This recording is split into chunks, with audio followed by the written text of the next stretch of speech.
ente u hay ka motor hi khoya nge kawa sut sual chu ka shelawa ti hian hay a khuar a dep a tuisa lein arawn puaren tia kan try chhin don ani I lo thlirang u tuisa kan leianga puar nge puar lo thlirang u o tuisa ka leih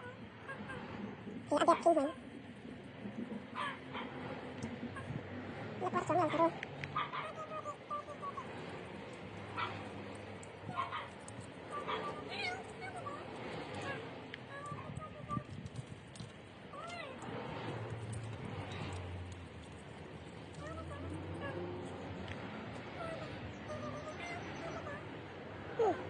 ada puar lo ve dot bet kan ya dot mu suma kan ya ve puar do nya lo dep chhin ho taro puar do nya lo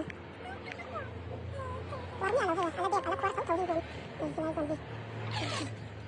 Việt Nam kan chhin a A few moments later. ente u hay ka motor tuisa ka lei helai hay dep kha hay tle min aron zia de un ti em hay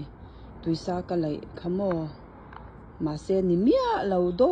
vek kha tuisa lei kha enga ni lo hay tian abonet ka honga a chung lam tang ka ron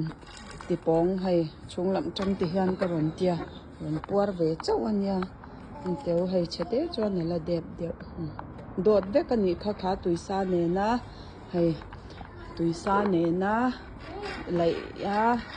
hemi adep phau kha ron puar ti kha dot vek ani kaya tan chuan engalo ni lo